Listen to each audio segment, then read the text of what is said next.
Bonjour à toutes et à tous, on se retrouve ce matin en matinale pour terminer la semaine d'un monde de jeu avec des invités exceptionnels puisque nous avons à côté de moi Cédric. Bonjour Cédric. Salut Martin. Anne-C, bonjour Anne-C. Hello tout le monde. Et Aline, bonjour Aline. Bonjour tout le monde.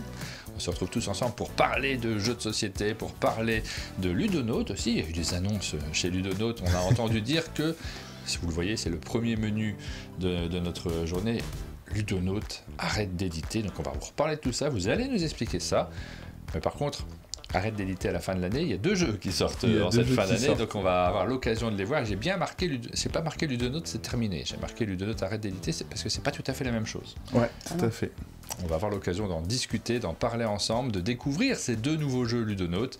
Et puis, il y aura d'autres rubriques, on va ces jeux, je les ai notés. Hein. On a Alligato, déjà, c'est le premier qui va sortir. Ensuite, on a Limite, qui sera un tout petit peu plus tard, que vous allez découvrir, qui seront suivis, proposés. Si vous êtes une boutique, vous pourrez les avoir chez vous. Peut-être sur plusieurs années, on le souhaite en tout cas, que ces jeux fonctionnent bien, qu'ils aient une belle vie. On aura l'occasion donc de les découvrir là. Dans cette matinale, on terminera avec une petite minute culturelle. Vous voyez que c'est noté également. Et on finira avec le tirage au sort. On en avait parlé effectivement. On vous fait gagner un exemplaire du jeu Ink. C'est celui-là, Aline, cette semaine ? Cette semaine, c'est Ink. Et puis on vous dit pour la semaine suivante tout à l'heure. Voilà, exactement. Je fais un petit teasing. On vous fait gagner le jeu Ink. Alors, juste un tout petit message avant de commencer notre matinale, justement pour vous remercier d'avoir suivi, parce que là, ça fait 1 mois qu'on a repris, Aline. C'était à la fin du mois d'août. Et depuis 1 mois, on a fait, c'est la 18e émission, là, depuis la reprise. Je n'ai pas compté toutes celles du sommet des jeux, sinon... Ah oui, alors là, oui. J'étais 37, je crois, il me semble. Donc, j'ai mon petit pense-bête qui est juste devant moi, je le regarde en même temps. Donc, vous êtes assez nombreux à nous suivre. Il y a 207 abonnés sur la chaîne Twitch, notamment. Pourquoi je cite le nombre d'abonnés sur la chaîne Twitch ? Parce que vous avez pu, depuis 3 semaines, participer à nos sondages, participer au vote et acheter des tickets pour le tirage au sort qui a lieu en fin d'émission. On va vous rajouter, à tous les abonnés, aux 207 abonnés de la chaîne, on va vous rajouter un ticket, 2 tickets chacun même, on a prévu. Donc chacun recevra 2 tickets supplémentaires. Ça sera en fin d'émission. Vous avez encore l'émission pour vous abonner si jamais vous voulez recevoir un ticket supplémentaire pour le tirage au sort. Et parmi vous, ceux qui ont des tickets de Tombola, ceux qui les ont utilisés, vont pouvoir participer à ce grand tirage au sort, le premier depuis notre rentrée. Et ça marche super bien. J'ai regardé hier les chiffres qu'on fait sur YouTube, sur Twitch, c'est vraiment impressionnant. L'émission d'hier, Aline, combien de personnes l'ont vue au total d'après toi ? Celle qu'on a faite hier ce matin. Hier matin avec Pénélope, je dirais déjà 6000. Ah, t'es au-dessus. Ah bah, comme tu m'as dit, alors moi, je tape... 6000 en une journée. Non, mais j'y crois, moi. Je vous souhaite, hein, mais ça me paraît chaud. Si vous ne l'avez pas encore regardé, c'est votre faute si je me trompe. Mais non, mais bon, 6000, waouh, Aline. Non, mais il y a peut-être eu 1000 personnes qui sont passées pendant le Twitch. Ensuite, elle a pu être vue sur Twitch à peu près 1612 qui sont passés pendant le Twitch. 3000 en total sur Twitch et 2600 sur YouTube. On est pas loin alors. 5600. Oh oui, je me suis trompée de une journée, beaucoup. l'année dernière sur ces formats-là, on montait à 7-8 000 maximum en cumulé. On est déjà en une seule journée à 5600, c'est waouh. En fait, merci beaucoup. T'avais déjà une petite indice. Je me suis dit, c'est une morde, c'est qu'on a passé une... Non, mais moi je pensais pas que c'était autant. Pas si loin. Merci à tous ceux qui nous suivent. L'émission d'aujourd'hui consacrée à Ludonote, on est ravis de vous recevoir pour parler. C'est vrai qu'on a regardé toutes ces annonces, ça a fait pleurer dans les chaumières, on a entendu « Ah mince, Ludonote s'arrête, c'est la catastrophe !» Mais on a eu plein d'annonces de fin d'éditeurs et de moments un peu tristes d'ailleurs, parce que c'est des éditeurs qui ne l'avaient pas choisi. On n'est pas du tout sur ce cas de figure-là. Non, c'est pas... Ludonote ne s'arrête pas, proprement parler, la société, elle reste. Et simplement, après Limite, on a décidé de ne plus éditer de nouveaux jeux. Donc, il n'y aura pas de nouveaux jeux qui arrivent.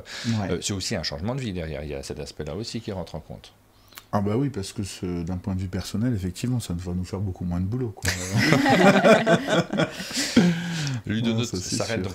Pas de nouveaux jeux. Vous avez été au bout il y avait 2 jeux qui étaient encore dans les tuyaux, donc vous avez pris cette décision d'arrêter d'éditer, donc de proposer des nouveautés en boutique. Par contre, tout ce que vous avez créé quand même, on va regarder parce que Aline les a mis sur le site, mais il y a... Alors non, j'ai pas tout mis. T'as pas tout mis mais j'étais contente de voir en faisant une sélection par éditeur que j'avais déjà rentré vraiment beaucoup de choses à l'occasion de l'anniversaire de Colt Express. Donc c'était l'occasion, je les ai laissés du coup. On va jeter un petit coup d'œil sur le site, regardez. Il n'y a vraiment pas tout. On se connecte au site et j'y arrive. J'avais été hyper contente de faire la vidéo anniversaire de Colt Express. J'avais trouvé ça passionnant. Du coup, pleine d'élan, j'avais rentré toutes les versions de Colt Express sur le site. Ouais. Donc il y a quelques jeux que tu as mis, Aline, parmi les dernières sorties. En fait, le site, on l'a depuis un peu plus d'1 an. Mais pas beaucoup plus, hein. C'est 1 an et 1 mois, je crois. Donc c'est tous ceux qu'on a rentrés à l'occasion des différentes émissions qu'on a faites depuis ce moment-là. Mais il y a eu d'autres jeux avant. Plein de moments chouette en fait, hein, parce que c'est une maison d'édition, c'est aussi des histoires de création, des idées intéressantes. Je me rappelle les tout premiers jeux Annecy sur lesquels tu étais très impliqué, parce qu'il y avait même un petit livre à l'intérieur, une petite nouvelle que tu rédigeais toi-même. La gamme des Ludobooks, ça s'appelait. C'était chouette. Il y en a eu 2, c'était une sorte de livre avec un peu comme on voit dans les escape games ou des choses comme ça, avec un trou à l'intérieur dans lequel on avait glissé un paquet de cartes. Et il y avait une petite nouvelle et un vrai jeu en lien avec la nouvelle, ou l'inverse. Et ça avait été un petit défi à l'époque de réaliser ça, matériellement, je veux dire. Et on avait, quand on a fondé Ludonote, on avait comme tagline, comme credo, des jeux qui racontent des histoires. Donc on voulait de base avoir toujours quelque chose qui raconte quelque chose. Donc l'idée d'avoir un livre ou une nouvelle écrite allait de soi. Bon, après, ça n'a pas fonctionné, donc on n'en a fait que 2. On a réitéré l'expérience après avec Luma, où on a fait aussi... Alors, Luma, oui, Luma, il y en avait 3 de prévus, je crois, au départ. Non, c'était pas ça. Il y en avait 3... Enfin, il y avait 6, mais il y avait 3 de signés. 4. Ouais. Bon. Il y en a 3 qui sont sortis. Il y en a 4, Petit Cœur. Il y a Au Capitaine et Nomade qu'on a sortis sous Luma. Et Atlandice et Lastirose, qui était prévu à la base pour être le 3 et le 4. Après, on les a changés d'univers, mais... Avec, on vous entend là, on va en parler de ces différents jeux, parfois des succès énormes, mais vraiment des succès énormes, puisque Colt Express, Spiel et Asdor, on cite ça, mais c'est important parce que ça c'est les récompenses, c'est ce qui permet aussi aux jeux d'être reconnus dans le milieu, mais indépendamment de ça, c'est un vrai succès de vente, Colt Express, assez impressionnant. Living Forest, évidemment, qui est mon petit favori, moi. Succès monstrueux, là aussi, le coup double. C'est quand même dingue hein, d'avoir 2 fois vécu ça. Ouais, on a été chanceux là-dessus, ça a été vraiment... Non, pas chanceux, non, il y a une part de chance, c'est vrai. Il y a une part de chance, mais malgré tout, c'est pas par hasard. Si ces jeux ont remporté ces prix, c'est aussi qu'il s'agissait de très bons jeux qui se sont installés. Alors, des gros succès et en même temps, de temps en temps, des contrariétés, des jeux qui marchent moins bien. On parlait des tout premiers parce que vous n'avez pas commencé par de gros succès au départ. Donc, c'était aussi un long chemin. En vrai, on a commencé avec Offrande, tout premier jeu. Oui, ça c'était le tien, tu étais l'auteur. On a fait 1500. Pierrot d'ailleurs, c'était le premier. Le premier illustrateur, je l'ai vu dans le bisous à Pierrot, voilà. C'est chouette qu'il soit là, on a commencé ensemble, on va pas dire qu'on finit ensemble, mais voilà, il y a un petit truc comme ça quand je le vois mettre des posts, c'est cool quoi. Donc Offrande qui était le tout premier, et Yggdrasil après, qui avait quand même plutôt déjà marché après, alors c'était pas un énorme succès, mais je crois qu'on avait quand même fait 11 ou 12 000 boîtes d'Yggdrasil en tout. Ouais. C'est pas mal, non, si, et puis il faut remettre par rapport à l'époque quand même, c'est chouette. Arctic, moi j'avais bien aimé, nous dit Audrey sur le chat. C'est vrai que c'était chouette Arctic. Et quand on repense à tous ces jeux-là, là, puisqu'on est un peu au moment du bilan d'une certaine manière, est-ce que vous arrivez à garder des bons souvenirs? Parce que là, tu nous parles des premiers jeux avec plaisir, Annecy aussi. Est-ce que maintenant c'est devenu à chaque fois c'était chouette? Et peu importe finalement, oui, des fois il y a eu les gros succès, des fois il y a eu des déceptions, des fois il y a eu des attentes qui n'ont pas été comblées, d'autres qui ont été comblées au-delà des attentes. Ouais. En fait, ce qui est chouette, c'est surtout les gens qu'on a rencontrés, avec qui on a travaillé. Enfin, ça nous a fait découvrir des personnalités, des personnes tellement riches, et puis avec qui forcément l'amitié est née. C'est pour ça que c'était pas vraiment... Enfin, ça a été un travail, mais c'est toujours un travail, mais il y a l'humain derrière qui a été le plus important, et le fait qu'il y ait des succès ou des échecs, ça fait partie du jeu. Ça a été difficile des fois à assumer, enfin en tout cas à digérer, mais derrière ce qui reste, ça sera les gens avec qui on a créé des liens, que ce soit des auteurs, des illustrateurs, des joueurs, des autrices, des illustratrices, et des autrices et des illustratrices, pardon, il faut que je parle en inclusif. Oui, tu as raison. C'est Cédric qui le fait maintenant. Oui. C'est le souvenir de l'inverse. Oui. Alors voilà, vous avez annoncé, on a vu que Ludonote arrêtait d'éditer. Qu'est-ce que ça signifie concrètement ? Ça signifie que donc là on a, pour refaire un petit récap, là on a transmis les IP de Lewis et Clark, de Colt Express et de Living Forest, donc les 3 jeux qui ont eu le plus de succès et qui avaient encore potentiellement un avenir commercial, on va dire. Oui. Alors, qui est intéressé. Donc c'est un éditeur qui vous a... Non, vous l'avez contacté. Vous avez déjà contacté auparavant, ouais, c'est ça? C'est ça. Ouais. Il nous avait contacté, en fait, il y a 2-3 ans, je crois. Enfin, j'avais contacté Bruno il y a 2-3 ans. En fait, on cherche des IP. Est-ce que vous vendriez pas des IP? Et puis à l'époque, on leur avait dit non. Et puis là, quand on a commencé à réfléchir de qu'est-ce qu'on voulait faire, comment... Voilà, que cette décision-là d'arrêter a été prise, on s'est dit que ça serait bien que les jeux qui continuent à se vendre continuent de le faire, parce que c'est quand même une source de revenus pour les auteurs et les illustrateurs et illustratrices. Et puis pour les joueurs aussi. Et puis pour les joueurs aussi. Les joueurs et joueuses, pardon. Ouais. Et donc du coup, on les a recontactés aussi. Enfin, on leur a dit, si votre truc est toujours d'actualité, oui, on peut discuter, quoi. Maintenant, éventuellement, on est ouvert. Enfin, c'est surtout Bruno qui a négocié ça, qui a discuté de ça. Et puis, voilà, on a pris un petit temps de réflexion. On a vu surtout avec les auteurs aussi. En fait, la première chose qu'on a fait, c'est d'abord d'aller voir les auteurs et de leur demander, est-ce que... voilà, nous on a comme projet d'arrêter dans 1 an, 1 an et demi, je sais plus exactement quand est-ce qu'on leur a... Ça fait un an et demi qu'on leur a dit. Et donc du coup, Cédric Chabouchy sur Lewis et Clark, Christophe Rimbaud sur Colt Express, et Aske Christensen sur Living Forest. Oui, parce que leur licence, leur jeu est transmis à un autre éditeur qu'ils ne connaissent pas forcément. Ils ne connaissent pas forcément, non. Mais en fait, c'est eux qui... on leur a dit, est-ce que vous voulez récupérer vos droits? Qu'est-ce qu'on fait? Et ils nous ont dit, si vous arrivez à les transmettre, c'est cool, quoi. Les 3 nous ont dit pareil, en fait. On vous fait confiance, si vous arrivez à la... On n'a pas envie de rentrer dans une démarche, nous, d'aller voir. Donc, si vous pouvez gérer ça, c'est cool. Donc, on a géré ça, puis on a... Oui. Donc, ces jeux sont transmis. Donc, c'est un autre... Tu me rappelles le nom de l'éditeur qui va s'occuper de ça? Tycoon Game. Vous savez exactement ce qu'il va faire ou pas du tout, en fait? Parce que là, pour l'instant, on rachète une licence, on rachète un jeu. Donc, ils n'ont pas racheté des boîtes. Les boîtes, elles sont chez BlackRock, qui est votre distributeur. Ouais, tout à fait. Ils ont racheté la possibilité d'en faire. C'est ça, exactement. Je suis curieux, moi. Là, en fait, jusqu'à fin de l'année, il y a le stock pour Noël qu'on avait anticipé, qui est le jeu Colt Express, comme vous le connaissez, et Living Forest aussi.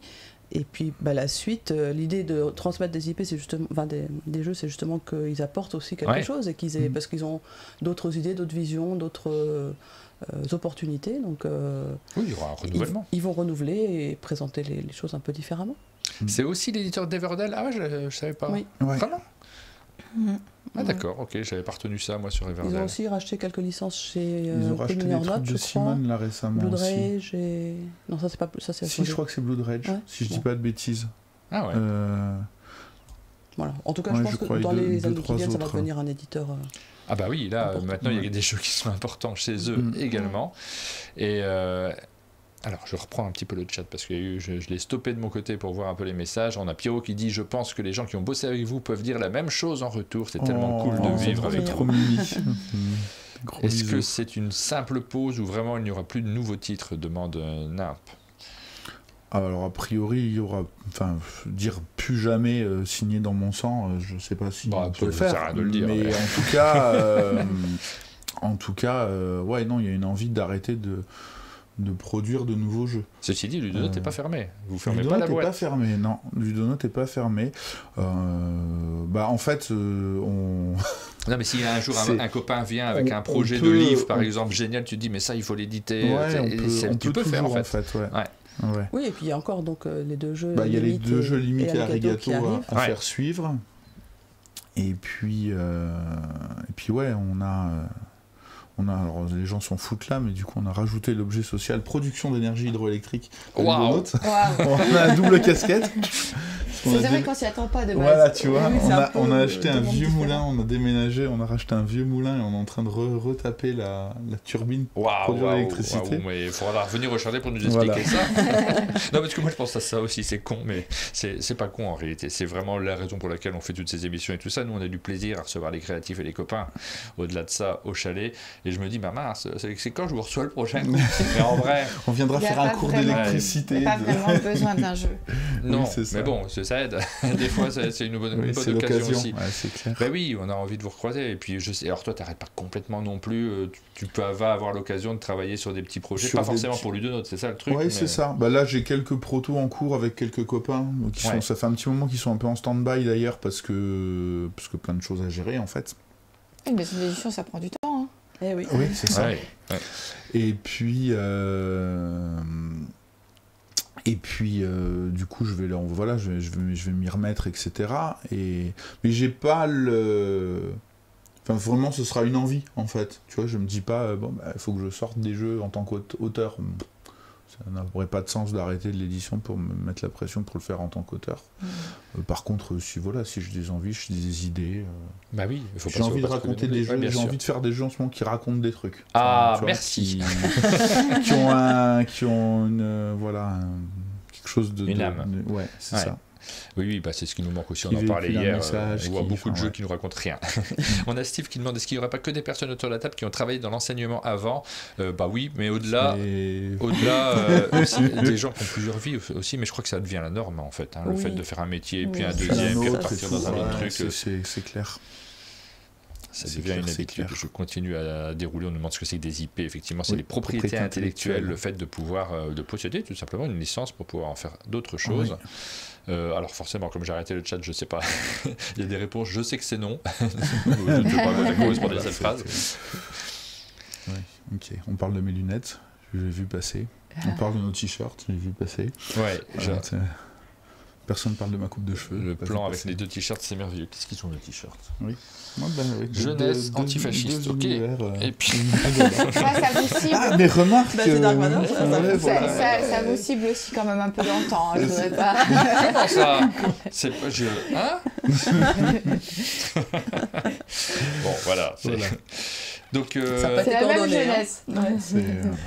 Juste quand même, je pense que c'est bien aussi d'en dire deux mots. Tu nous as parlé de production d'énergie hydraulique.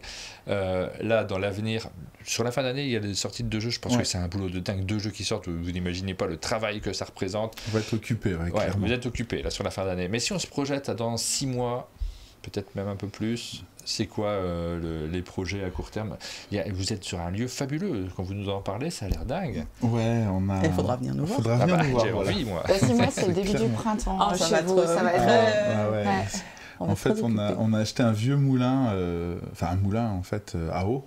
En plein milieu ça veut dire avec une roue ou pas du tout? Non, en fait, alors il y en avait une tout au début, mais vers les années 1900 et quelques déjà, ça a été transformé en centrale hydroélectrique. Et donc en fait, on a une grosse turbine, une vieille turbine Francis en fait qui... C'est-à-dire qu'au lieu d'avoir une roue verticale, c'est une roue qui est horizontale et qui est dans le moulin. En fait, il y a une grande chambre d'eau qui se remplit avec la rivière et une turbine dans le fond, et en s'éjectant de la chambre d'eau, l'eau fait tourner la turbine qui fait tourner l'alternateur qui produit de l'électricité. Voilà. C'est bien, pas mal. Appelle-nous, prof de quoi? Physique-chimie. Voilà. Et puis du coup, on a un grand terrain, on a du jardin, on est en train de construire une serre, on a des animaux, enfin voilà, ça va super. On est entre la forêt et la rivière. Et on va essayer de créer une petite oasis en fait. Ouais. Ah, c'est bon. Et il y a un milieu associatif qui est assez dingo parce qu'on est complètement perdu. On est entre Périgueux, Angoulême et Limoges. Donc si vous regardez sur une carte, à cet endroit-là, il y a un gros morceau tout vert où il n'y a rien en fait. Nous, on est en plein milieu. Et en fait, on pourrait se dire qu'on est paumé, mais en fait, il y a plein de petites initiatives, des petits festivals, des petits concerts, des petites pièces de théâtre, des petits trucs, des petites expos. C'est peut-être le genre d'endroit avec une faible densité de population où les gens ils sont obligés de se créer leur propre leurs propres loisirs, puis leur propre structure associative, parce que t'as pas le choix, t'as rien d'autre. C'est vrai, c'est exactement ça.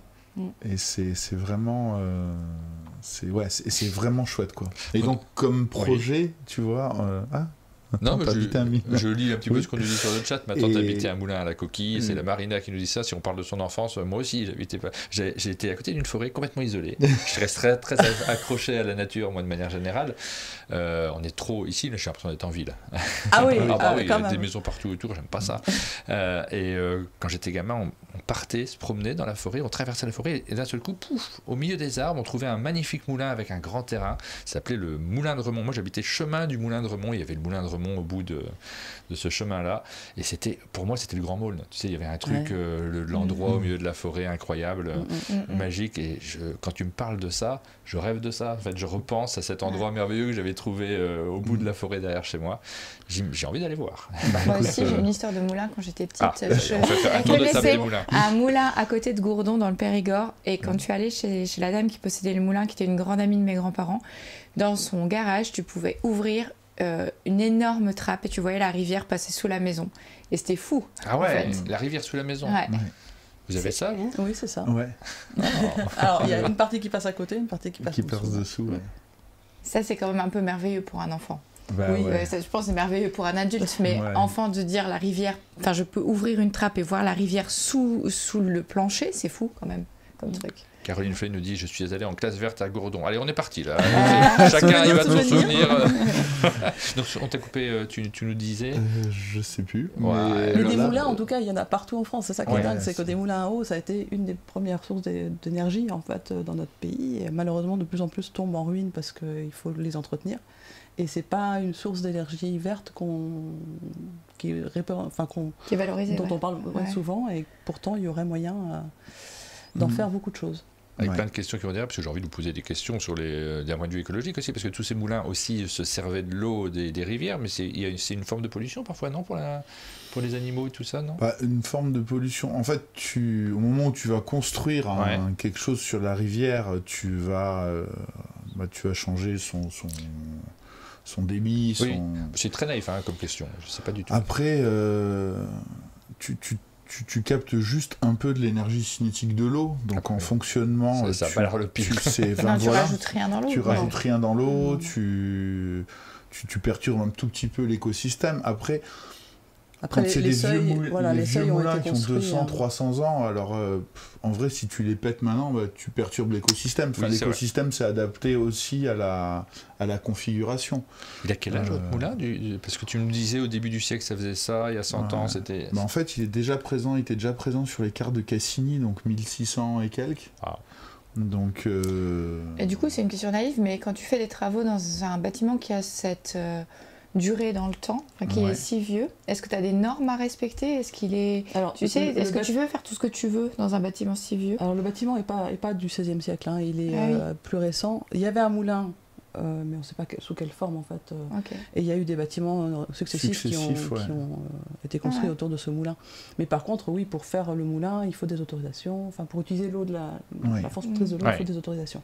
Et on n'est pas dans un bâtiment historique, donc on n'a pas de... Par contre, on n'a pas besoin de demander des autorisations au bâtiment de France ou des choses comme ça. Mais pour l'utilisation de l'eau, oui, c'est la préfecture et la police de l'eau. Il y a une police de l'eau. Oui, une police de l'eau pour les poissons. Et on votera pour le plus beau moulin de France. Meilleur live pour attaquer un week-end serein, nous dit Pierrot. Et je suis très content qu'on ait rebondi directement sur ce projet de vie parce que je vous l'ai dit, on a tellement annoncé des fins de maisons d'édition un peu triste, non souhaité, que parler d'une évolution d'une certaine manière de vie, c'est pas la même chose qu'une fin, mais c'est chouette de montrer qu'on peut aussi changer de ligne éditoriale, changer de ligne de vie tout simplement, de manière très positive et constructive. C'est chouette, je trouve aussi. On va peut-être parler des jeux maintenant, parce qu'il y en a 2 qui arrivent. Oui. Le premier, c'est Alligato, c'est un jeu de Florian Siriec, c'est pas que. Et Mélodie Ladra. Ouais, c'est vrai. Pardon, mais je connais par cœur le nom de Florian Siriec. Mélodie, on a eu la chance de la recevoir au chalet, donc on la connaît un peu maintenant. Oui. Mais j'ai pas encore retenu son nom de famille. Alligato, c'est une petite boîte. Regardez, hop, on la met en vue de face. Petite boîte de jeu. Jeu de cartes essentiellement, avec des petites ressources en bois dedans. C'est un petit jeu de combo de cartes en fait, où tu vas poser en fait c'est l'anniversaire du shogun dans 12 jours. Oui. Et donc nous on joue des villages et il va y avoir des artisans qui vont succéder dans notre village pour préparer des offrandes pour amener au shogun. Et quand ils sont dans notre village, ils ont des petits pouvoirs, et donc en fait les pouvoirs vont se comboter. Et comme t'as que 4 places dans ton village et que t'en fais arriver un à chaque tour, et t'es en permanence en train de casser un petit peu ton moteur pour le remplacer. Donc c'est de la construction-destruction de moteur en même temps, et plein de combos dans tous les sens. Et des dilemmes à chaque étape de jeu. Ouais. On a cette fameuse explication en 3 points derrière. Choisissez vos artisans, gérez votre village et répondez aux désirs du shogun. Donc là, on est vraiment sur de la combo de cartes à l'intérieur. Ouais. C'est un truc que tu aimes bien, toi. Moi, j'aime beaucoup ça. Ouais. Moi, j'aime beaucoup ce. Finalement, il n'y avait pas tant que ça dans le catalogue. Eh ben non, parce qu'en fait, je crois que j'aimais trop ça, en fait. Et que du coup, j'étais hyper exigeant. Et dès qu'il y avait un auteur qui me montrait un jeu de combo de cartes, j'avais envie de le regarder. Et en fait, je le trouvais pas bien. Et moi, j'ai essayé d'en faire plein. Et puis, à chaque fois, je n'étais jamais satisfait. Et donc du coup là quand Flo et Mélo ils m'ont présenté ce jeu là, je fais il faut qu'on le fasse quand même. Voilà. Bonne douche à Monsieur Fall qui nous dit ça y est vous parlez de jeu donc je m'en vais. On voit les grands anciens là. C'est des vidéos qu'on a plaisir à faire aussi quand on suit l'itinéraire de le parcours. On parle toujours un peu de jeu mais on parle beaucoup d'humains quand même dans ces émissions là. Voilà, je sors un peu le matériel. Alors celui-ci, on y a déjà joué, on a déjà tourné la vidéo. Il sort très rapidement, là, c'est dans 2 semaines. Il sort le 10 octobre. 10 octobre. 10 octobre. Je vous montre quelques... Je te laisse en parler, Cédric, évidemment, mais... Oui. Attends, mais du coup, on a les... Je sais pas si quand ils étaient venus, ils avaient déjà les petits trucs... Les beaux petits jetons en bois. Alors je pense. Mais c'était peut-être ceux que j'avais moins peint à la main en fait. Il me semble que... En tout cas, il en a parlé. Ouais. Et donc en fait l'idée, en fait quand tu vois une carte, tu vois tout là, là où tu le places dans le village, ça c'est ce qui va te produire comme ressource si tu décides de l'utiliser comme un producteur de ressources. Ça c'est ce qu'il veut comme offrande pour aller donner au shogun. Et puis si tu arrives à lui fournir, tu vas mettre un petit cadeau dessus, puis quand il partira au palais, il va te rapporter ces points là. Et puis ça c'est le pouvoir qu'il a tant qu'il est dans le village. Alors ce qu'il faut comprendre, parce que c'est vrai que là on se dit il y a des pouvoirs et ça fait des trucs, vous dites oui ok, ça me parle pas énormément, mais ce qu'il faut comprendre c'est que vous avez ce petit plateau là juste devant vous, c'est ça au début de la partie, juste une zone sur laquelle vous allez pouvoir placer un maximum de 4 cartes. Et il y a des contraintes, et ces contraintes-là, de la contrainte naît le plaisir, souvent. Oui, t'as raison, parce que j'avais pas le droit de faire ce que j'ai fait. Et là, j'ai pas le droit. T'as pas le droit. Ah là là, on va y arriver. Là, j'ai le droit. Voilà, t'as le droit. Voilà. Donc, à un moment du jeu, on n'a pas tout le temps des cartes partout, mais à un moment du jeu, je peux avoir ces 4 cartes-là qui sont placées.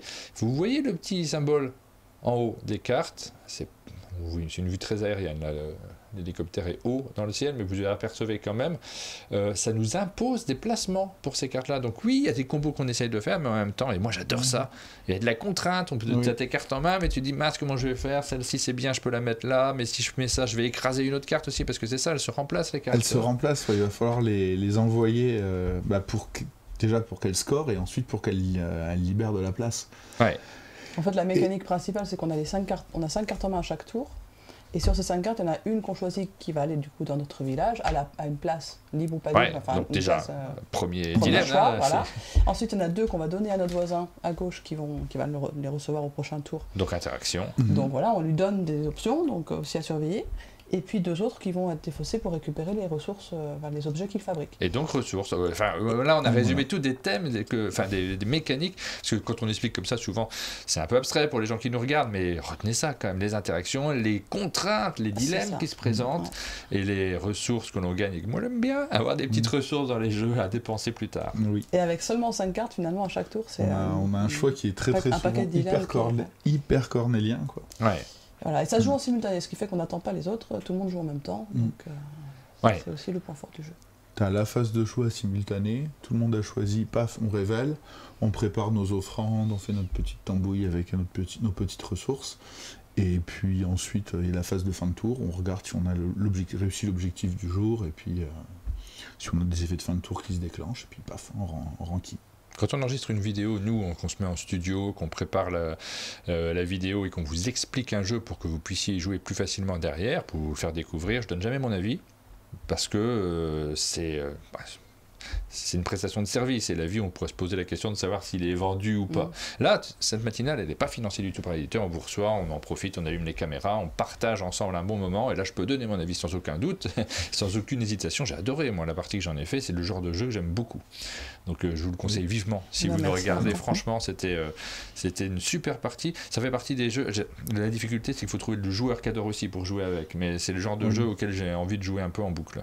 Les parties sont pas si courtes que ça. C'est marqué 45 minutes. 45 minutes par rapport à plein, parce que là en ce moment il y a énormément de petits jeux dans lesquels on fait des tableaux devant nous où ça se joue en 20 minutes et les gens nous disent c'est cool, je peux enchaîner 12 parties et c'est chouette, c'est très rapide. Pour moi c'est un plaisir ça, le fait que ça dure un peu, qu'il y a un développement, qu'il y a des objectifs à faire, il y a des choses. T'as le temps de partir et puis de changer, puis de revenir. Oui, ça c'est clair. Si vous voulez le tester, il est aussi sur Board Game Arena. Si vous n'avez pas les joueurs avec vous qui peuvent y jouer. Et puis nous, on va vous diffuser la partie très rapidement pour que vous puissiez aussi, parce que c'est bien en fait de regarder ces vidéos avant de faire la partie BGA, des fois tu as besoin, et c'est chouette d'avoir un peu les règles en tête, c'est super. Donc celui-ci, j'ai eu la chance d'y jouer, de le connaître déjà et de pouvoir vous en parler. C'est une très belle sortie de chez Ludonote, justement, dans mon catalogue mental des meilleurs jeux de Ludonote. Il y a évidemment ceux que vous avez cités, Living Forest, les Lewis et Clark que j'aime beaucoup, Colt Express, le mode par équipe est génial. D'accord. Ça j'aime beaucoup. Je recherche dans les autres jeux ceux que j'ai beaucoup aimés. Il faudrait que j'ai toute la liste en tête. Forcément, on a des préférences. Le Petit Prince, ça a été super chouette. Le Petit Prince. C'était chouette, Arctic, j'ai bien aimé Arctic. Je trouve qu'on n'en a pas suffisamment parlé de celui-là.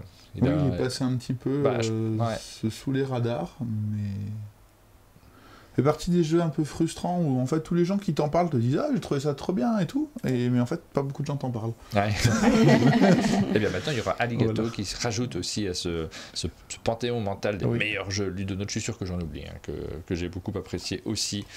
Il y en a eu pas mal en réalité. Je crois qu'on a fait une bonne vingtaine 20-30 je pense. On peut aller sur le site. Non, on va pas regarder les extensions. On va pas tout faire. Un bel espace Ludonote. On prend le temps de...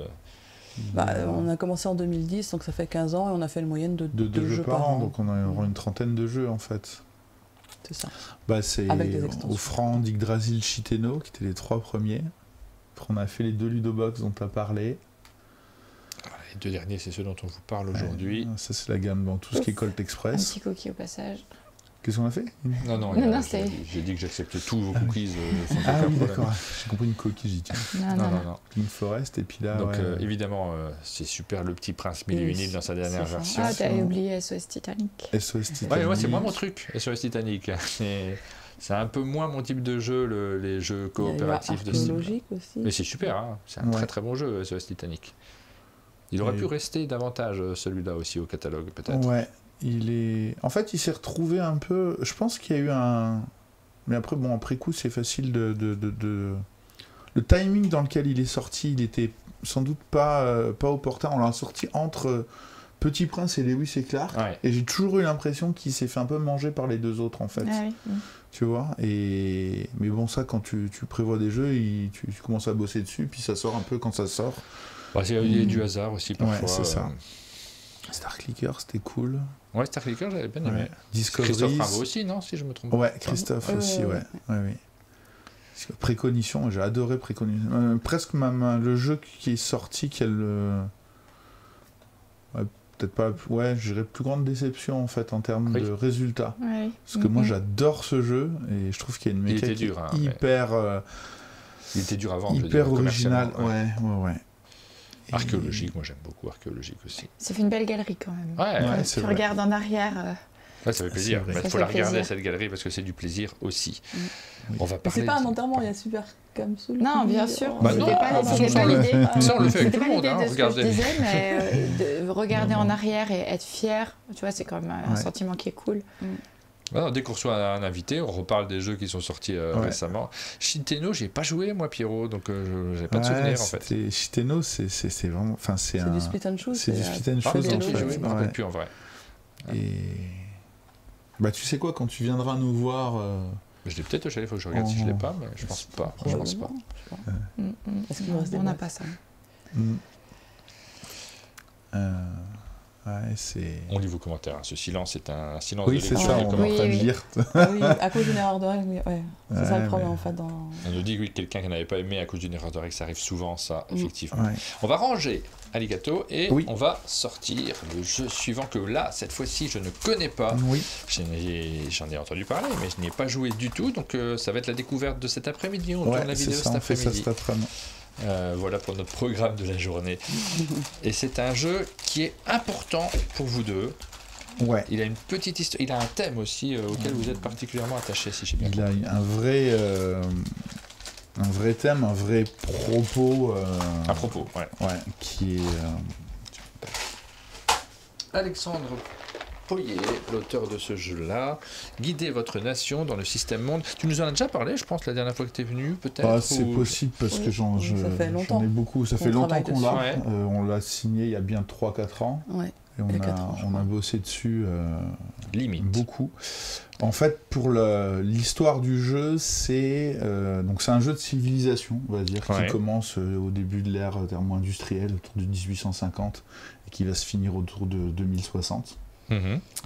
Et l'auteur est parti du modèle World Free, qui est un modèle mathématique qui a été développé dans les années 70 et qui a servi à l'élaboration du rapport Meadows et qui a pour but de décrire les évolutions possibles du monde, en fait, des différents paramètres. Donc le modèle en question a 300-400 paramètres. Donc c'est un truc assez énorme. Et en fait, l'auteur l'a simplifié pour avoir quelque chose de gérable. De jouable. Sans possibilité. Et donc, quand il est venu avec ça, moi j'ai fait une première partie, quand il me l'a montré, j'ai pris une grosse claque. Et mon premier réflexe, c'était, je me suis dit, mais en fait, est-ce que ce truc-là, ça a une chance de marcher, en fait mais je m'en fous, il faut le sortir en fait, parce que il y a vraiment quelque chose, il y a un vrai propos. Et en fait, le jeu te met dans la peau d'une nation qui n'est pas identifiée. Tu joues pas les Russes, les Chinois, les Américains, ce que tu veux. Tu joues une nation, tu as des cartes qui te permettent de prendre des décisions politiques.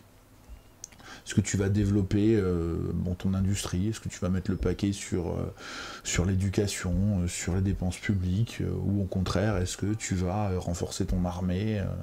Est-ce que tu vas mettre en place du recyclage? Ou au contraire, est-ce que tu vas faire de la surproduction? Enfin, tu prends vraiment des décisions politiques et tu vois ensuite comment ta population va réagir à ça et comment les autres autour de la table vont réagir à ça. Et donc le jeu a c'est un jeu qui est très très réaliste. Et donc du coup, quand on l'a eu, on a encore beaucoup bossé avec l'auteur pour encore un peu plus le simplifier. On a surtout bossé sur l'ergonomie pour rendre le jeu beaucoup plus jouable et plus accessible. Ça, je suis assez content je vais me lancer des fleurs, mais je suis assez content. Non, mais je suis assez content de ce qu'on a réussi à faire, parce que j'ai eu beaucoup de gens à me dire après qu'on l'a expliqué, mais en fait c'est simple. Tu vois, côté de oui, en vrai il y a qu'à suivre, et puis il y a quand même une lettre de score là. C'est une lettre de jeu, ça? C'est lettre de jeu, en fait c'est une lettre de jeu là, ici juste à côté, mais qui est une tu peux peut-être la sortir de la. Il y a plein de trucs un jeu de petit bruit quand on tourne la boîte. Il y a des trucs dedans. Elle est là en fait, lettre de jeu. Voilà, ça c'est une petite aide de jeu. Et en fait, c'est plus qu'une aide de jeu, en fait. C'est l'intégralité de toutes les règles du jeu, quasiment. Ah, tu vois. Donc en fait, c'est. Mais ça peut faire peur à 2-3 personnes. Alors ça peut faire peur, et c'est sur. T'as les 4 colonnes, et il y a une particularité du jeu, c'est que un tour de jeu, en fait, c'est simplement suivre une colonne. Et où tu la suis, quelle colonne parmi les 4 tu suis, va dépendre, en l'occurrence, soit du niveau de vie tes élites, donc la phase politique c'est tes élites qui vont décider, et la phase sociale c'est ta population, le niveau de vie de ta population médiane. Ta classe moyenne. Et merci aussi à Manon. Et un énorme merci à Manon, oui, je suis fier. Je suis fier de nous, Manon. Manon, je suis fier de toi. Manon fait partie de l'équipe de Dono. Voilà. C'est vrai qu'on n'en a pas reparlé. Oui, c'est vrai, il faut qu'on discute des gens qui ont travaillé, de Manon et Bruno. Mais ouais, Manon, on a énormément bossé tous les deux sur le graphisme et sur la... Et c'est hyper cool parce que parce que quand t'es à deux, t'as vraiment un ping-pong et puis maintenant c'est la spécialiste de alors ça te plaît? Oui, ça me plaît. Mais ok, c'est bon, allez vas-y, je recommence. Non, on a vraiment beaucoup taffé tous les deux dessus. Elle a fait un boulot de dingue. C'est notamment elle qui a mis en place toute la règle et j'ai aussi je sais plus qui c'est qui m'a dit, mais la règle c'est un plaisir à lire parce qu'elle est elle est dense. Il y a quand même 28 pages, mais il y a la règle et puis il y a les explications, les choses, c'est aéré, c'est illustré, etc. Et tout est assez simple. Ouais, elle a fait un boulot de dingo sur ce jeu-là, quoi.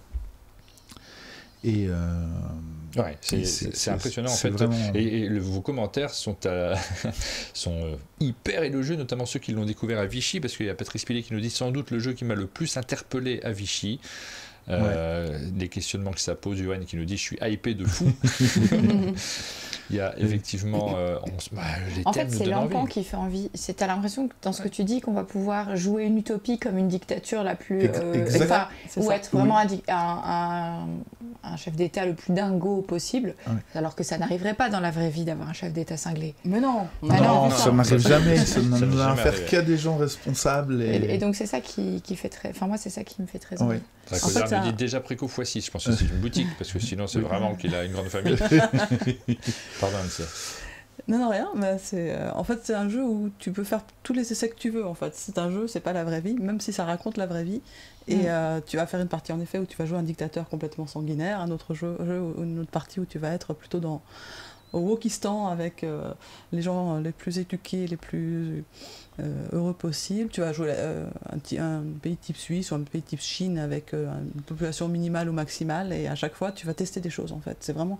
Et ça remet les choses en perspective du fait qu'on joue quand même à plusieurs autour de la table avec peut-être des essais différents, mais tous sur la même planète, donc tous avec des interactions qui vont faire que on peut avoir envie de faire quelque chose, et puis derrière il y a des conséquences. Donc moi j'ai pris vraiment une claque aussi la première partie que j'ai faite, mais une claque émotionnelle en fait, plus qu'une claque. Oui, c'est ça. Une claque ludique, parce que ça résonne forcément avec le monde qui nous entoure, même si c'est qu'un jeu. En fait, ce qui permet son accessibilité, c'est que tout est parlant. On sait que la population, elle croît, donc si on développe l'éducation, par exemple, à un moment donné, la démographie va diminuer. On sait que si on industrialise à fond le pays, la pollution va exploser. Il y a des choses qui sont complètement logiques et qu'on explique avec les règles, mais qui finalement sont intuitives. Voilà, c'est ça. Et il y a un truc avec les livres ou les films qu'on a souvent, enfin qu'on a de temps en temps, et quand on l'a c'est précieux, c'est tu vois un film ou tu lis un livre et pendant une semaine ou même plus, t'y penses, le livre ou le film, l'histoire t'habite et tu vas plus pouvoir penser à autre chose, ça reste en espèce de tâche de fond dans ton cerveau pendant toute la semaine. On ressent pas ça souvent avec un jeu. J'ai l'impression que c'est ça que vous êtes en train de dire. D'autant que l'expérience que tu as vécue pendant la partie, alors c'est des parties qui durent 2-3 heures quand même, mais c'est une histoire complète en fait, et c'est des interactions avec les autres, et en général après la partie, il y a un vainqueur, bon ça a été déterminé avec des points de victoire, mais on discute aussi beaucoup de est-ce que c'est vraiment toi qui mérite de gagner, est-ce qu'il y a eu peut-être un autre joueur qui aurait été peut-être plus à même de gagner, pour qui, pourquoi, et ça, voilà, et on en discute des heures. D'ailleurs, on a fait un gros laïus dans la règle là-dessus, en fait, sur la victoire, enfin sur les conditions de victoire, parce que c'est un jeu pendant très très longtemps. Souvent, tu te mets au début, tu sais qui va gagner, en fait. Et puis là, en fait, à la fin, tu finis de jouer, et puis qui c'est qui a gagné, je sais pas, c'est qui a gagné. Tu vois, la question parce que si demain t'arrêtes le monde, tu dis c'est qui a gagné, c'est quelle nation qui a gagné. Ça va dépendre de ce que toi t'appelles gagner, en fait. C'est ça. Ça dépend des critères. Donc on a proposé un scoring avec certains critères. Oui. On a essayé de pas être moraliste, tu vois, de balayer tout ce qu'on pourrait se dire que qui participerait d'une victoire. Qui participerait d'une victoire. Il y a ce qu'on appelait le bonheur intérieur brut. Donc c'est la taille de ta population grosso modo multipliée par son niveau de vie. Mais il y a aussi est-ce que tu as une armée ou pas? Est-ce que tu as du territoire ou pas? Est-ce que tu as mis des petites pénalités si tu as beaucoup pollué, si tu as beaucoup déstabilisé le monde? L'argent, c'est longtemps posé la question. Alors moi j'aime bien ce qu'on a réussi à faire sur l'argent là, c'est qu'on a dit que... Est-ce que l'argent fait le bonheur? Alors, ça dépend dans quel monde. Alors ça dépend dans quel monde, c'est-à-dire qu'il y a un système de crises qui vont se produire dans le jeu, et en fait plus il y a de crises, moins l'argent rapporte. L'idée c'est de se dire que si on est dans un monde où tout va bien, où il n'y a pas de problème, où en fait avoir du pognon permet des échanges, etc. Maintenant si le monde est à feu et à sang, qu'il n'y a plus rien à manger, tes billets de banque ne servent pas à grand chose. Hein. Ouais, parce que l'argent fait le bonheur, c'est ce qu'on en fait, qui peut éventuellement faire le bonheur. C'est ça. Et donc du coup on a mis ce système là, et puis derrière on a incité les gens vraiment à changer ce système de scoring, se mettre d'accord au début de la partie. Tiens, on va bouger ces curseurs là, et puis on refait une partie et on voit ce qui se passe en fait. C'est la partie à propos du score. Ouais, c'est ça. Okay. Et c'est très rigolo. Vous ne voyez pas, mais c'est marqué à propos du score. Ensuite, il y a un mode solo, ça permet de répondre aux questions du Est-ce qu'il y a un mode solo? Oui, il y a un mode solo. Il y a un petit mode solo qui permet de découvrir le jeu. Après, comment dire, ce qui est vraiment intéressant, c'est de voir comment les interactions et les micro-tensions qui se passent entre les joueurs vont arriver à générer...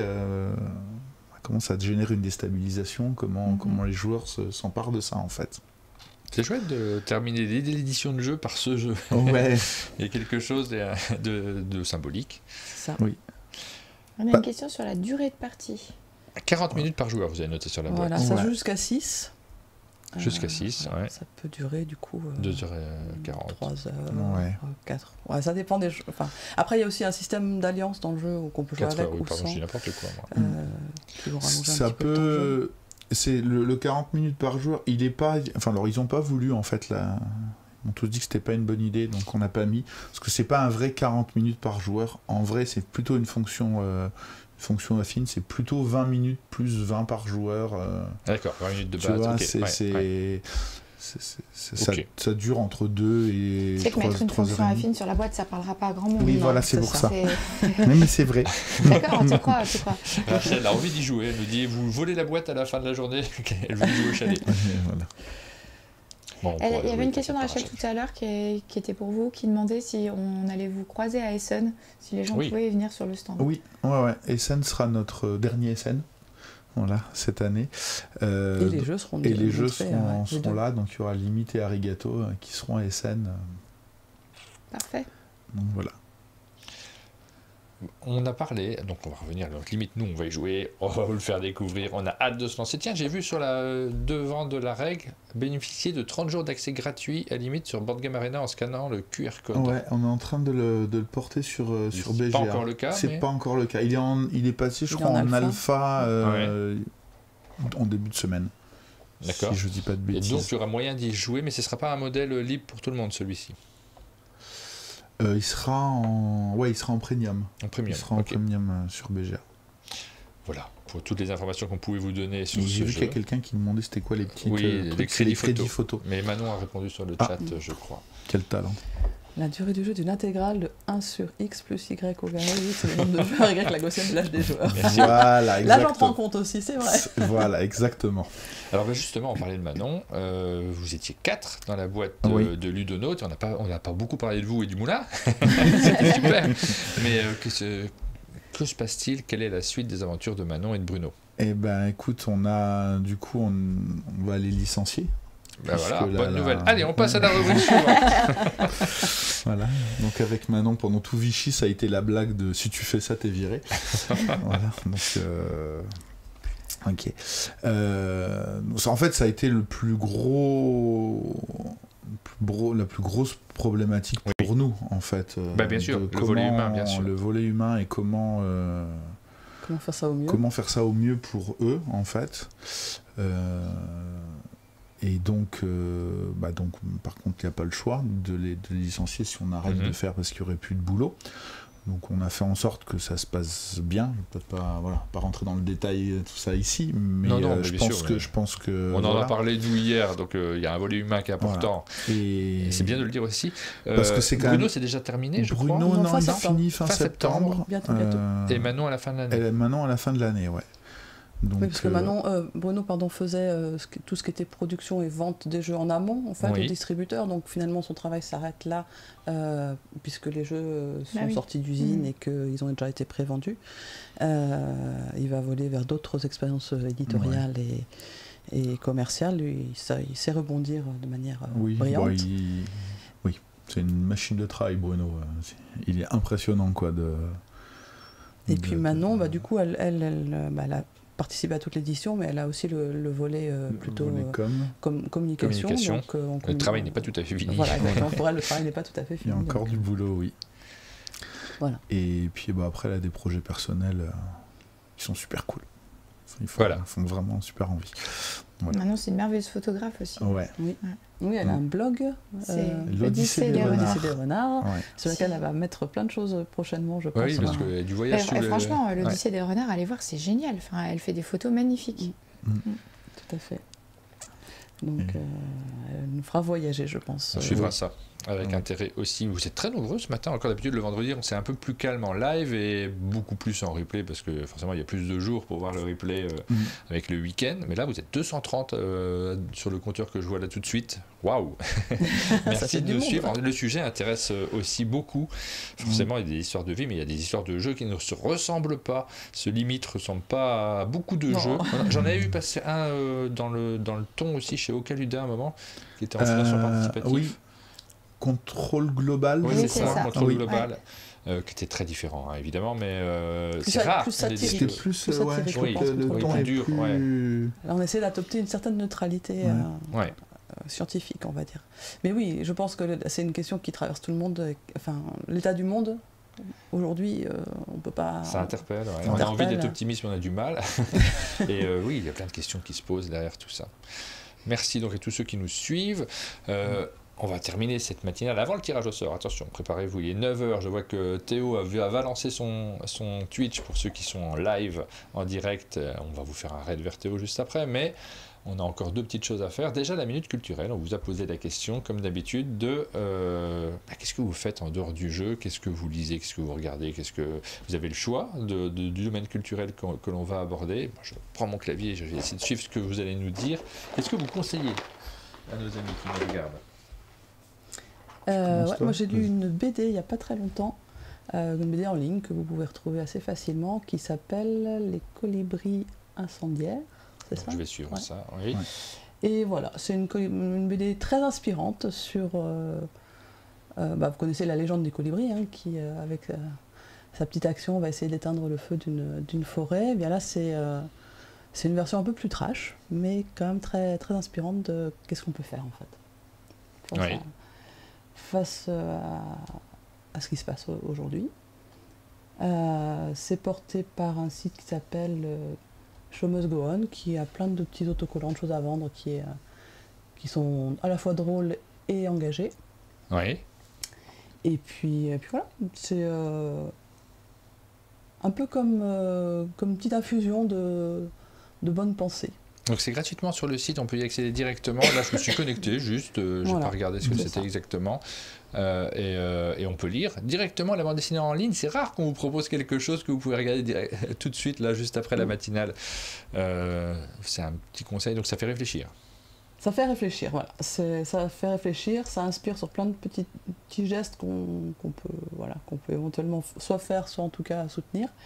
Et puis, moi j'ai qu'une envie, c'est de la diffuser, cette BD, que tout le monde la lise et que éventuellement on en discute après. On regarde un petit peu le nom des auteurs, je ne l'ai pas d'ici, mais Aline, peut-être t'es beaucoup plus proche. Non, c'est marqué femme, c'est pas marqué le nom de l'auteur là, ici. Okay. Pardon. Donc ça, c'est le conseil d'Annecy. On voit pas le nom de l'auteur. Ouais. Dans le replay, alors est-ce que je peux prendre le lien et puis vous le mettre sur le chat? C'est possible aussi, je suis capable de faire ce genre de choses normalement. Waouh. Martin, magicien. Pardon. On est en train de perdre Aline. Oh, mais c'est pas grave, j'irai boire un coup. Hop, j'ai plein de trucs en même temps. Tchac, poum, pof, crac. Je vous mets le lien sur le chat pour ceux qui veulent le noter. Et parce que d'habitude, on note les références et puis on les mettra évidemment. Ça marche pas. Pourquoi ça marche pas? Ça fait 2 fois que ça me fait pas, que j'arrive pas. Bon, j'arrive pas. Hein. Je fais copier directement comme ça. Ah, peut-être parce que j'essaie de faire copier différemment. Non. J'arrive pas à le mettre sur le chat. Hein. Je vais essayer sur celui-ci. Hop. Bah non. J'ai peut-être plus les droits. Voilà, si, ça y est, ça revient. Bim. C'est ça. Ah bah non en fait. Mais si, c'est passé. Mais Martin voilà. le magicien a réussi. T'as un petit côté Mandrake. Ouais, oui. Je cherche les magiciens nuls, tu sais. C'était plutôt classe. Garcimore. C'est lui. Et magique. Ça, j'étais sur un niveau de classe vachement plus élevé. Bah, merci Aline, merci beaucoup. Cédric, qu'est-ce que tu nous conseilles? Et ben moi, je vous conseille aussi un bouquin. J'ai lu, alors ça se lira beaucoup plus doucement que ça. J'ai lu un bouquin de Geoffroy de Laganerie qui s'appelle Par-delà le principe de répression. Ah. Et en fait, c'est hyper fun. On s'amuse ce matin. Et en fait, mais je trouve ça très intéressant parce que en fait, il vient me poser la question. Ça, je te le propose. Il vient me poser la question simplement, au fait, pourquoi est-ce qu'on enferme les gens? Et le réflexe habituel de tout le monde, c'est de dire, bien sûr, parce qu'ils sont coupables. Ils sont là. Et en fait, du coup, il vient interroger une espèce de certitude sociale qu'on a tous, sociétale, je devrais dire, plutôt que sociale. Ouais. Et je trouve ça hyper intéressant, en fait. Après, on peut être d'accord, pas en train de nous dire qu'il ne faut pas enfermer les gens, mais que la réflexion est passionnante, en réalité, sur cette question-là, toute simple, qui paraît bête. Elle est vraiment hyper intéressante. Et en fait, je sais pas, faudrait que je le relise, d'ailleurs, parce qu'il y a 300-400 pages et c'est hyper dense et en fait il amène plein d'arguments qui sont intéressants parce que tu dis oui effectivement pourquoi on fait ça comme ça, à quoi ça sert, qu'est-ce que, et c'est vraiment hyper intéressant. Très intéressant à lire. Geoffroy de Laganerie nous dit Tamar qui a l'air d'être bien au courant également sur le chat. Je suis curieux de découvrir aussi. Il y a plein de thèmes. On part dans des directions qui ne sont pas toujours les mêmes d'une matinale à l'autre. Et ouais, je suis curieux. Merci pour Sinon, il y a aussi Bourriquet à la ferme qui est hyper.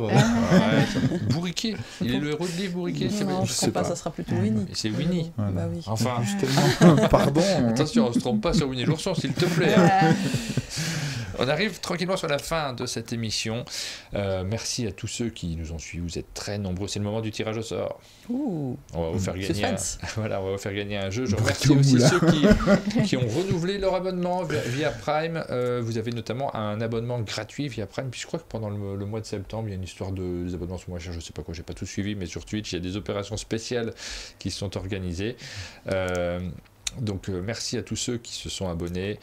Qui nous soutiennent également, et ça tombe bien puisque suite à cet abonnement vous allez pouvoir avoir on va passer beaucoup de points d'exclamation de patates puisque les gens prennent des tickets. Ils sont en train de prendre des tickets, exactement. C'est pas les gens qui m'insultent, qui me disent patate pour tout ce que je dis. C'est Martin qui dit ça. Non, c'est pas une insulte du tout, c'est pour accéder à leur petite boutique personnelle. Des gros bisous Pierrot. Il y a plein de petits messages trop mignons.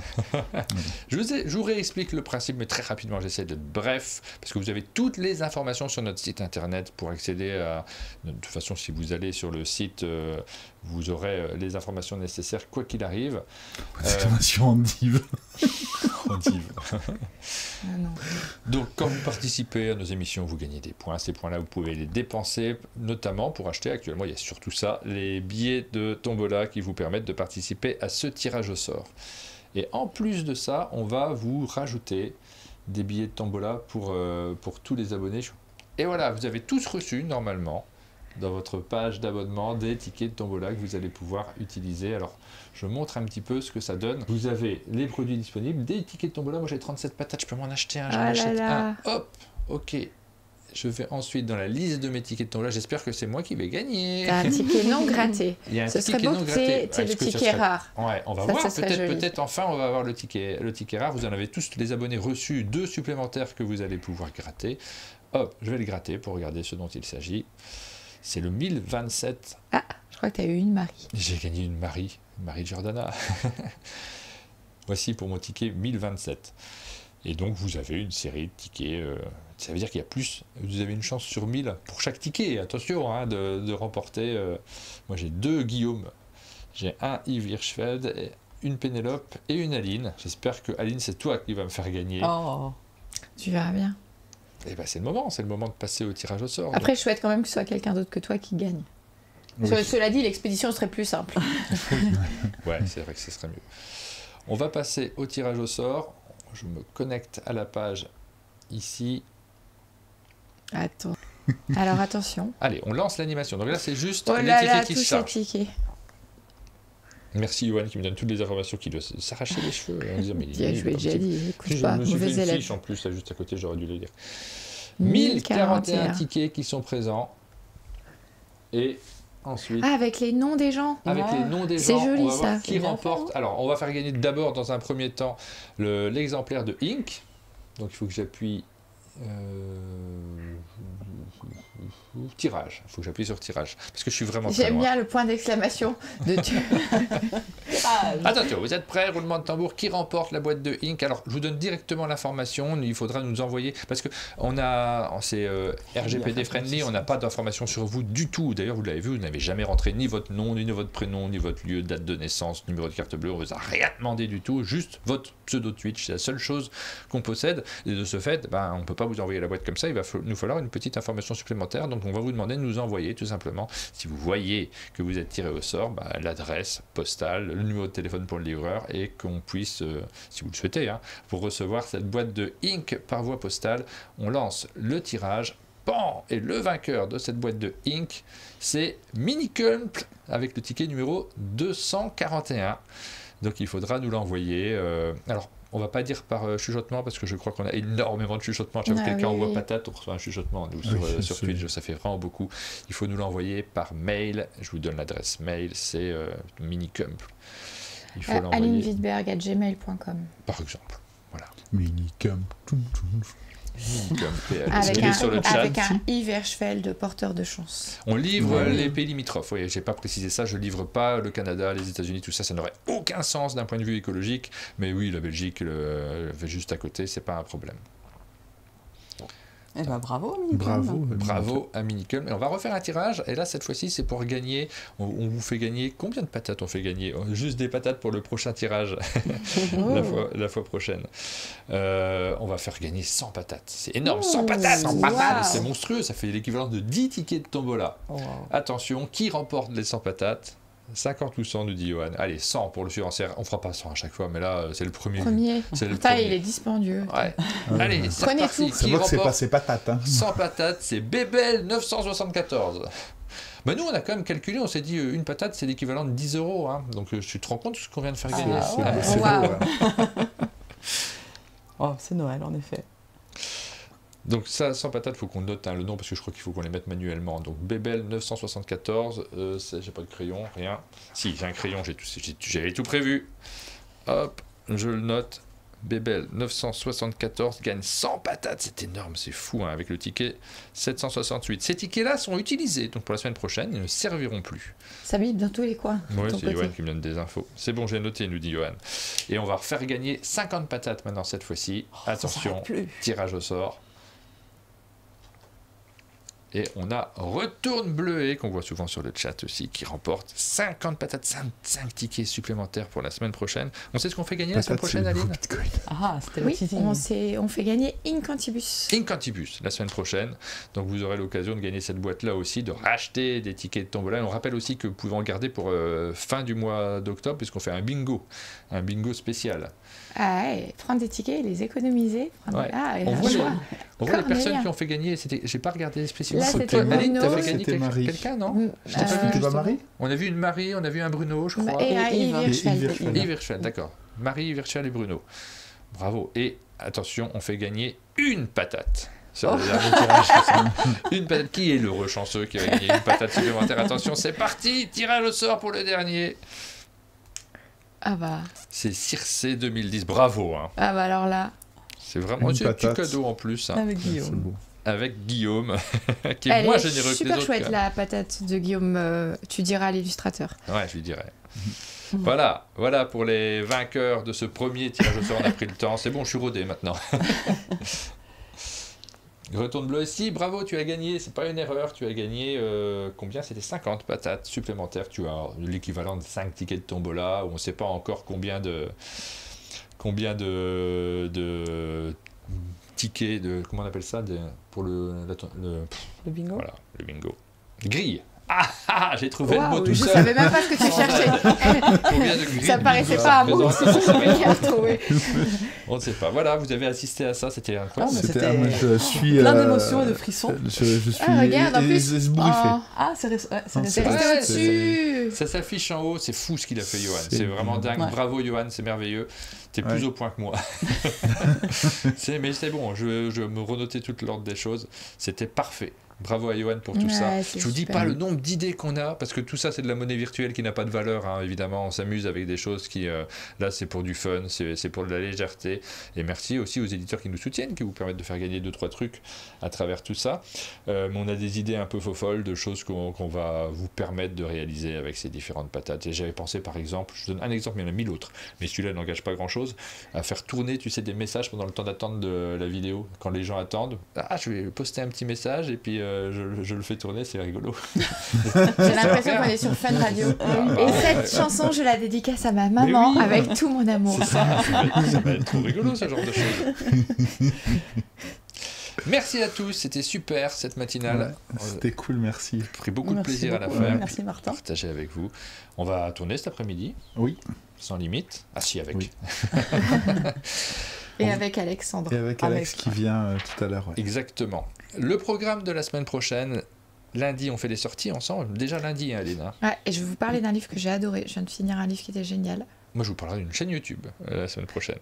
Mardi, on vous parle d'un Trafin. On reçoit un Trafin, ils arrivent dimanche soir. Et puis, donc, on les recevra le mardi matin en matinale. Mercredi, Ravensburger au chalet. JB au chalet. JB. Jeudi, on sera avec Pénélope. On reviendra sur les jeux qui vont arriver un peu plus tard. Et vendredi, Super Meeple au chalet. Voilà pour le programme de la semaine prochaine. Elle est chargée. Ça va. Comme toutes les semaines. Allez, c'est la fin de cette émission. Merci à tous de l'avoir suivi. On se donne rendez-vous la semaine prochaine. On vous souhaite à tous une bonne journée et un bon week-end. Ciao. Ciao tout le monde. Salut. À bientôt.